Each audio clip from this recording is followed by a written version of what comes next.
दोस्तों, जीवन में अक्सर हम अपनी असफलताओं के लिए किस्मत को दोष देते हैं। हम सोचते हैं कि हमारे पास पर्याप्त संसाधन नहीं है, हमारी मेहनत बेकार जा रही है और बाकी लोग हमसे बेहतर हैं। लेकिन क्या कभी हमने यह सोचा है कि हमारी असली समस्या हमारी सोच और हमारे कर्म है?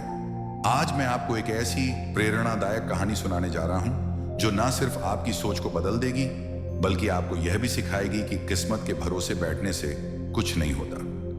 हमारी किस्मत तभी बदलती है जब हम अपने कर्मों में विश्वास रखते हैं। तो चलिए जानते हैं कि कैसे मेहनत और सही दिशा में किए गए कर्म जीवन को बदल सकते हैं। दोस्तों, ध्यान से सुनिए, क्योंकि यह कहानी आपकी जिंदगी बदलने की ताकत रखती है। पर दोस्तों, वीडियो में आगे बढ़ने से पहले यदि आप भी भगवान गौतम बुद्ध के सच्चे भक्त हैं तो इस वीडियो को लाइक करके कमेंट बॉक्स में नमो बुद्धाय जरूर लिख देना। और दोस्तों, यदि आपने अभी तक हमारे चैनल नरवाल मोटिवेशनल को सब्सक्राइब नहीं किया है तो चैनल को भी सब्सक्राइब कर लेना, ताकि आने वाली वीडियो सबसे पहले आपको मिल पाए। तो चलिए आज की प्रेरणादायक बौद्ध कहानी को शुरू करते हैं। बहुत समय पहले की बात है, एक नगर में महात्मा बुद्ध ठहरे हुए थे। तभी वहां पर एक किसान आया और वह महात्मा बुद्ध से कहता है, हे बुद्ध, मेरी किस्मत बहुत खराब है। मैं जो भी काम करता हूं वह सब बिगड़ जाता है। मुझे मेरी मेहनत का कोई फल नहीं मिल पाता। मैं एक किसान हूं, मैं खेती करता हूं, लेकिन मेरी फसल कभी अच्छी नहीं हो पाती और इसी वजह से मैं बहुत परेशान रहता हूं। पता नहीं क्यों मेरे साथ ही ऐसा क्यों होता है। इसके उपाय के लिए मैंने कई साधु संतों से बात की, कई ज्ञानियों से उनकी राय ली। उन्होंने जो कुछ भी कहा मैंने वह सब कुछ किया। मैंने सभी तरह के अनुष्ठान, पूजा पाठ और यह तक कि हर प्रकार के कार्य करके देख लिए, लेकिन फिर भी मुझे इसका कोई लाभ ही नहीं मिल रहा। और वहीं पर मेरे अन्य गांव वाले, उन सब की फसल बहुत अच्छी होती है, जबकि वह अपने खेतों में उतनी मेहनत भी नहीं करते, लेकिन फिर भी उनकी फसलें हमेशा ही बहुत अच्छी होती हैं। मैंने सुना है कि आप सभी की समस्या का समाधान करते हैं, इसीलिए मैं आज आपके पास आया हूं। क्या आप मेरी समस्या का समाधान कर सकते हैं? हे तथागत, क्या आप मेरी किस्मत बदल सकते हैं? उस किसान की वह सारी बातें सुनकर महात्मा बुद्ध मुस्कुराने लगे और उस किसान से कहते हैं, भंते, तुम्हारी किस्मत तो पहले से ही बहुत अच्छी है, सब कुछ तो तुम्हारे पास ही है, फिर भला तुम ऐसा क्यों कहते हो कि तुम्हारी किस्मत अच्छी नहीं है? इस पर वह किसान महात्मा बुद्ध के इस प्रश्न का जवाब देते हुए कहता है, हे तथागत, मेरे पास क्या है? मेरी किस्मत इतनी खराब है कि जिस भी काम में मैं हाथ लगाता हूं वह सारे कार्य बिगड़ जाते हैं। मैं चाहकर भी अपने खेतों में अच्छी फसल नहीं उगा पाता, जबकि वहीं पर मेरे गांव के अन्य लोग अच्छी फसलें उगा लेते हैं और वे लोग मेरी जितनी मेहनत तक नहीं करते, तो ऐसे में भला मेरी किस्मत कैसे अच्छी है? इस पर महात्मा बुद्ध मुस्कुराते हुए उस किसान से कहते हैं, भंते, तुम्हारे पास एक स्वस्थ शरीर है, तुम्हारे सभी अंग अच्छी तरह से काम करते हैं, तुम्हारा मस्तिष्क भी अच्छी तरह से काम करता है और तुम्हारे पास अच्छी खासी जमीन भी है। भला तुम्हारे पास किस चीज की कमी है? अगर ऐसे देखा जाए तो तुम्हारी किस्मत तो बहुत अच्छी है। इस पर वह किसान महात्मा बुद्ध से कहता है तथागत, मेरी समस्या यह नहीं है। मेरी समस्या तो यह है कि जिन भी कार्यों में मैं हाथ डालता हूं वह कार्य बिगड़ क्यों जाते हैं। रही बात जमीन अच्छा, शरीर अच्छा, मस्तिष्क और अच्छे अंगों की, तो वह सभी के पास है। मेरे सभी गांव वालों के पास भी है और उनके पास अच्छी जमीन भी है, और तो और उनके पास अच्छी फसल भी है। इसी कारण वे लोग हमेशा सूखी रहते हैं, लेकिन मेरे खेतों में तो अच्छी फसल हो ही नहीं पाती। हर वर्ष मुझे एक भारी नुकसान झेलना पड़ता है। क्या आप मुझे कोई इसका उपाय बता सकते हैं? क्या ऐसा कोई मंत्र, क्या ऐसा कोई तरीका है जिससे मेरी किस्मत एक बार फिर से चमक जाए? इस पर महात्मा बुद्ध उस किसान से कहते हैं, ठीक है, यदि तुम कोई उपाय चाहते हो या कोई मंत्र चाहते हो तो वह मैं तुम्हें अवश्य ही दूंगा, लेकिन उससे पहले मुझे यह बताओ, क्या तुम्हें पता है तुम्हारे खेत में खजाना है?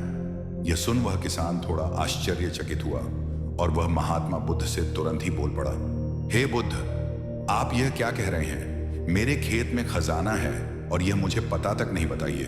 वह खजाना कहाँ है? मैं अभी उसे जाकर निकाल लूंगा।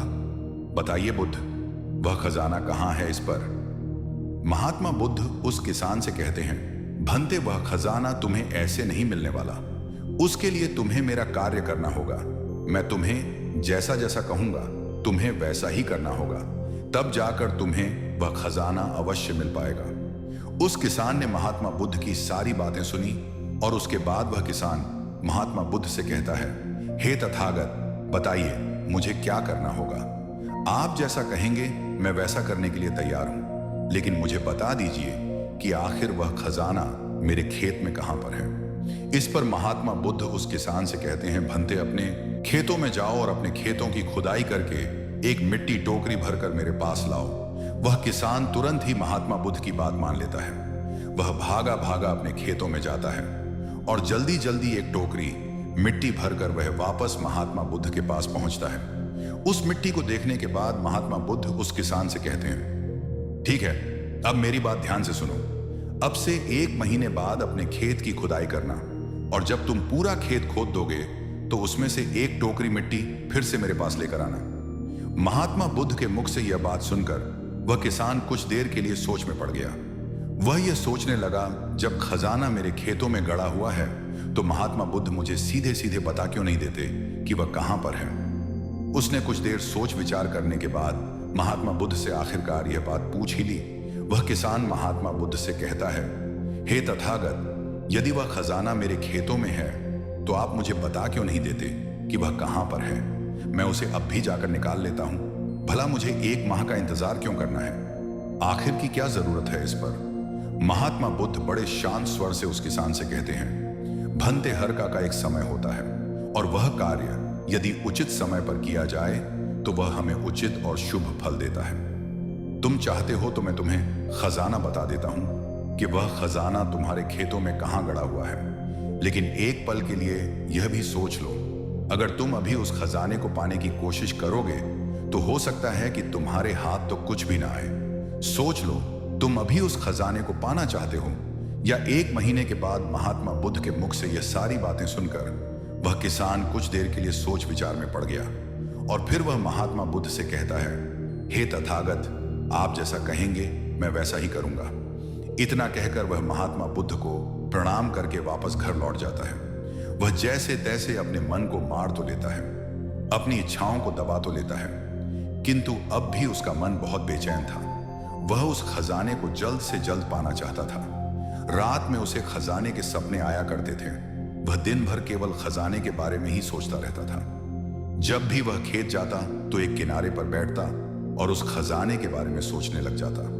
दिन भर हर समय उसके मन में केवल खजाना पाने के विचार ही चलते रहते। वह यह सोचता रहता कि जब मुझे खजाना मिल जाएगा तो मैं तो इस नगर का सबसे अमीर आदमी बन जाऊंगा। मेरे पास सारे ऐशो आराम होंगे और मैं अपना जीवन आनंदमय बिताऊं।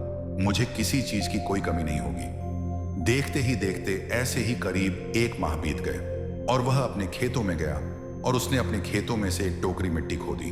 उस टोकरी में भरकर वह महात्मा बुद्ध के पास पहुंचा और महात्मा बुद्ध से कहता है तथागत, यह लीजिए एक टोकरी मिट्टी जो मैंने अपने खेत से लाई है। अब बताइए वह कहां पर है। इस पर महात्मा बुद्ध उस किसान से कहते हैं, क्या तुमने अपना सारा खेत खोद दिया? इस पर वह किसान महात्मा बुद्ध से कहता है, नहीं तथागत, आपने कहा था केवल 1 टोकरी मिट्टी ही आपको चाहिए, इसलिए मैंने केवल 1 टोकरी मिट्टी ही निकाली। भला उसके लिए मुझे पूरा खेत जोतने की क्या जरूरत है? बस आप मुझे यह बता दीजिए कि वह खजाना मेरे खेतों में कहां पर गड़ा हुआ है। मैं जाकर वहीं पर खोदूंगा और वह खजाना निकाल लूंगा। इस पर महात्मा बुद्ध उस किसान से कहते हैं, भंते, वह खजाना पूरा खेत जोतने से ही मिलेगा, या तुम अपना खेत नहीं जोतोगे तो वह खजाना कभी नहीं बाहर आने वाला। अब सोच लो तुम्हें क्या करना है। इस पर वह किसान एक बार फिर कुछ देर के लिए सोच विचार में पड़ जाता है और वह यह तय करता है कि वह जाकर अपने खेत को जोते। इसलिए वह महात्मा बुद्ध को प्रणाम करके वापस घर लौट जाता है और अगले ही दिन वह अपना सारा खेत जोत कर एक बार फिर से एक टोकरी मिट्टी भरकर महात्मा बुद्ध के समक्ष पहुंच जाता है। तभी महाबुद्ध उस किसान से कहते हैं, भंते, अभी तुम्हारा खेत ठीक से नहीं जोता गया है, जाकर एक बार फिर कोशिश करो, एक बार फिर अपने खेतों में हल चलाओ। इस पर वह किसान महात्मा बुद्ध से कहता है तथागत, मेरे पास हल नहीं है, बल्कि मैं खुद से ही हल की जगह पर खेत जोतता हूं। इस पर महात्मा बुद्ध उस किसान से कहते हैं, को बात नहीं बनते, एक बार फिर परिश्रम करो और इस परिश्रम का फल तुम्हें अवश्य मिलेगा। वह किसान महात्मा बुद्ध की बात मान लेता है और वह एक बार फिर से अपने खेतों में मेहनत करता है। वह एक बार फिर से हल चलाता है और एक टोकरी मिट्टी लेकर वह महात्मा बुद्ध के समक्ष फिर से उपस्थित हो जाता है। मिट्टी देखकर महात्मा बुद्ध उस किसान से कहते हैं, हाँ अब ठीक है, किंतु अब तुम्हें मेरा दूसरा कार्य करना होगा। इतना कहकर महात्मा बुद्ध उस किसान से कहते हैं, जाओ और अपने खेतों में उन फसलों की बीज डालो जिन फसलों को तुम उगाना चाहते हो। इस पर वह किसान थोड़ा अचरज में महात्मा बुद्ध से कहता है, हे तथागत, आपने तो खजाने की बात की थी, फिर बीच में यह फसल कहां से आ गई? इस पर महात्मा बुद्ध उस किसान से कहते हैं, भंते, अगर तुम्हें खजाना चाहिए तो तुम्हें मिट्टी में बीज तो डालने ही होंगे। इस पर वह किसान महात्मा बुद्ध से कहता है, हे तथागत, आप जैसा कहेंगे मैं वैसा करने के लिए तैयार हूं, किंतु यदि मैं भी बीज लेने जाऊंगा तो वह मुझे महंगे पड़ेंगे और अभी मेरे पास इतना धन भी नहीं है। यदि मैं कुछ समय बाद उसे लेने जाऊंगा तब वह मुझे सस्ते मिल सकते हैं। इस पर महात्मा बुद्ध उस किसान से कहते हैं, भंते, मैंने तुम्हें कहा था यदि हम किसी कार्य को सही समय पर करते हैं तो हमें उचित लाभ मिलता है, किंतु अगर वही कार्य उस समय पर नहीं होता तो उसका फल हमें नहीं मिल पाता। इसीलिए आज ही जाओ और अपने खेतों में बीज डालो। वह किसान महात्मा बुद्ध की बात मान लेता है। वह महात्मा बुद्ध को प्रणाम करके बीज लेने निकल जाता है। बीज लाकर वह अपने खेतों में भी डाल देता है और फिर वह महात्मा बुद्ध के पास वापस पहुंचता है और बुद्ध से कहता है, हे तथागत, आपने जैसा कहा था मैंने वैसा ही किया। अब मुझे बताइए कि आखिर मेरे खेतों में वह खजाना कहां पर है ताकि मैं उसे निकाल सकूं। इस पर महात्मा बुद्ध मुस्कुराने लगे और उस किसान से कहते हैं, भंते, अभी तो तुम्हें एक और कार्य करना है, उसके बाद वह खजाना तुम्हें खुद ब खुदा मिल जाएगा और अब से तुम्हें उनकी देखभाल करनी है। उन्हें प्यार से सींचना है और देखना उन्हें कोई तकलीफ ना हो, वह स्वस्थ रहे, उन्हें कोई बीमारी या कीड़ा ना लगे।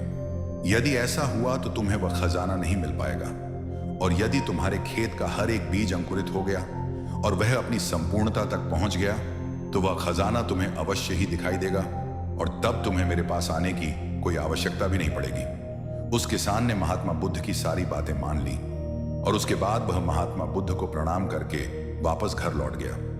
अब से वह अपने खेतों की देखरेख करने लगा। उस किसान ने अपने खेतों पर पूरा ध्यान दिया, किंतु अब भी उसे सपनों में वह खजाना ही नजर आता था और वह मन ही मन सोचता था कि बस एक बार यह फसल पूरी तरह से स्वस्थ हो जाए तो वह खजाना भी मुझे मिल ही जाएगा। इसी सोच के साथ वह उन फसलों की देखरेख में दिन रात लगा रहता। उसने अपनी फसलों पर किसी प्रकार की कोई विपदा नहीं आने दी और देखते देखते वह दिन भी आ गया। जब उसकी फसल उसके खेतों में लहलहा रही थी तभी उसे महात्मा बुद्ध की बात याद आई। महात्मा बुद्ध ने कहा था कि जब तुम्हारी फसलें तैयार हो जाएंगी तो तुम्हें खजाना भी मिल जाएगा। यह बात याद आते ही उस किसान की आंखों में आंसू आ गए। जो खजाना उसके खेतों की जमीन में हुआ था वह बाहर आ चुका था।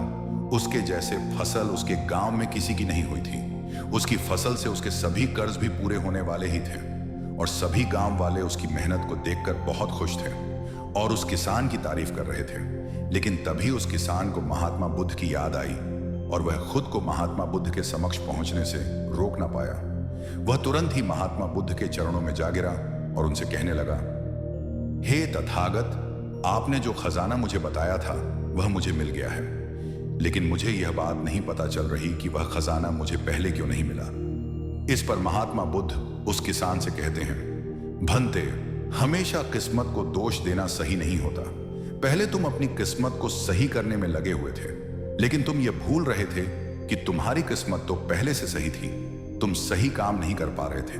तुम चाहते थे कि तुम्हारे कर्म किए बिना ही तुम्हारी फसल सबसे उत्तम हो, लेकिन उसी वक्त मैंने तुम्हें खजाने का लालच दिया और खजाने के लालच में ही सही, लेकिन जब तुमने सही समय पर सही काम किया तो तुम्हें सही फल भी मिला। और जो तुम्हारे पास सबसे उत्तम चीज है, जो तुम्हारे पास असली खजाना है, वह तुम्हारा शरीर ही है। इस शरीर के माध्यम से हम इस दुनिया में जो चाहे वह पा सकते हैं, लेकिन यहाँ पर तो हर कोई अपनी किस्मत का रोना रोने में लगा हुआ है, यहाँ तक कि उन्हें अपने कर्मों में विश्वास ही नहीं है। तो ऐसे लोग भला ने लक्ष्य तक कैसे पहुंच सकते हैं? इस पर वह किसान महात्मा बुद्ध से प्रश्न करते हुए कहता है, हे तथागत, तो क्या किस्मत जैसी कोई चीज नहीं होती? इस पर महात्मा बुद्ध मुस्कुराने लगे और उस किसान से कहते हैं, भंते, किस्मत क्या है? किस्मत हमारे ही सत्कर्म है और यह सत्कर्म ही हमें ऊर्जा और शक्ति प्रदान करते हैं ताकि हम सही दिशा में कार्य कर सकें, और इन कार्यों से ही हम अपने जीवन के लक्ष्य को प्राप्त भी कर सकते हैं। महात्मा बुद्ध के मुख से यह उपदेश सुनकर वह किसान महात्मा बुद्ध के चरणों में जा गिरा और उनसे कहने लगा, हे तथागत, मुझे आज पता चल गया है कि मेरी किस्मत खराब नहीं थी, मेरे तो कर्म ही खराब थे। किंतु मैं आज आपको वचन देता हूं कि आज से मैं अपनी किस्मत को कभी खराब नहीं कहूंगा। अपने कर्मों को सुधार और सभी कार्य सही समय पर करूंगा। इतना कहकर वह किसान महात्मा बुद्ध को प्रणाम करके वापस घर लौट गया।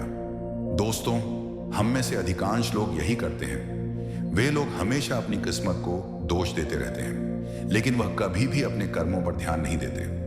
वह यह नहीं सोचते कि क्या उन्होंने अपने लक्ष्य को पाने के लिए जो कर्म करने चाहिए थे वह कर्म किए हैं या नहीं।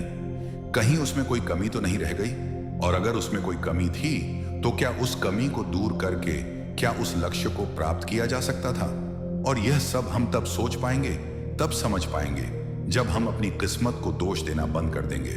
लेकिन हम तो अपने आप को सही और अपनी किस्मत को गलत ठहराना चाहते हैं। हम किसी ऐसे को चाहते हैं जो हमारी गलतियों का ठेका ले ले, और इसीलिए हम अपनी किस्मत को हमेशा दोष देते रहते हैं ताकि हमें कभी किसी के सवालों का कोई जवाब ही ना देना पड़े। और इस तरह से हम उस समस्या से भी निकल जाते हैं, और हम कभी पीछे पलटकर यह नहीं देखते कि क्या हमने उस लक्ष्य को पाने के लिए हर मुमकिन कोशिश की थी या नहीं। हमसे कहीं पर कोई गलती तो नहीं हुई थी, क्योंकि हमें तो लगता है कि यह सब तो किस्मत का खेल है, और भला किस्मत से कौन जीत सकता है। आपने अपने आसपास भी ऐसे कई लोगों को देखा होगा जो लोग अपने लक्ष्य को प्राप्त न कर पाने पर रोते हैं, चिल्लाते हैं, और जब उनसे कोई उनकी असफलता का कारण पूछता है तो वह यही कहते हैं कि वह तो मेरी किस्मत में था ही नहीं। लेकिन यहां पर आप एक वास्तविकता भूल रहे हैं। इस दुनिया में ऐसे कई सारे लोग हैं जो अपने कर्म पर ध्यान देते हैं। वह अपने कर्म को कभी नहीं छोड़ते, भले ही वह अपने लक्ष्य को पहुंच पाने में असफल हो जाए, लेकिन फिर भी वह अपने कर्म पर विश्वास रखते हैं। और जो लोग अपने कर्म पर विश्वास रखते हैं, वह लोग कभी यह नहीं कहते कि उनकी तो किस्मत ही खराब थी, बल्कि वह दोबारा फिर से एक बार पूरी शक्ति से उस लक्ष्य को पाने की कोशिश करते हैं। और यह कोशिश वह तब तक करते रहते हैं जब तक कि उन्हें उनका लक्ष्य मिल नहीं जाता।